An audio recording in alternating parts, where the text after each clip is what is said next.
तीसरे नेत्र से एक स्त्री को प्रकट किया और उनके कई नाम दे दिए और कहा कि तुम दानव दल का संहार करो। उसी समय रक्त बीज जिसका चारों तरफ डंका बज रहा था, रक्त बीज कि जहां उसके रक्त की बूंदें गिरे इतने ही रक्त बीज पैदा हो जाएं। तो मैया ने क्या किया कि जैसे ही शीश काटती और अपनी जीभ को लंबी करके उसके रक्त को पी जाती। भयंकर क्रोध में है मां, और जब स्त्री को क्रोध आए तो उसके क्रोध को शांत कोई नहीं कर पाता। यहाँ भगवती ने देखा कि यहाँ तो इस रक्त बीज ने ऐसा अत्याचार मचा दिया है, तो शीश काटने लगी, रक्त को पीने लगी, शीश काटने लगी, रक्त को पीने लगी। माँ काली को क्रोध के मारे सारा शरीर काला पड़ गया और हाथ में खड़ग लिए हुए हैं, उस खड़ग से सभी का शीश काट दिया।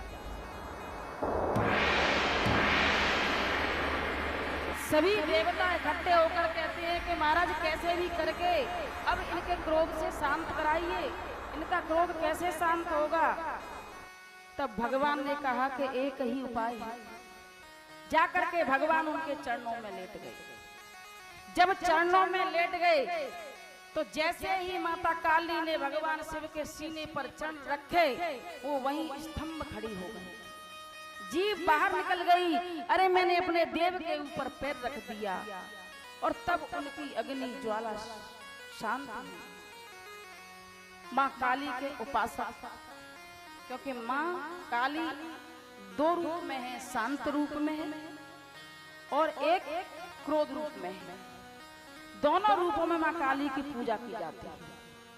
माँ काली को शनिवार के दिन यदि आपके घर में कोई परिस्थिति है तो 21 नींबू की माला लेकर के अपने घर में उसार करके, या कोई व्यक्ति परेशान हो उसके ऊपर 21 बार उस माला को बना करके और माता के गले में पहनाया और सारा श्रृंगार दे आओ, तो माता काली आपके कष्टों को हरने वाली है। भगवती आदि शक्ति माँ काली, जिस प्रकार तू सबका कष्ट हरती है वैसे ही हमारे कष्ट हरती रहना, यही उनसे विनती करते रहे। यहाँ शौनक ऋषि इतने इतने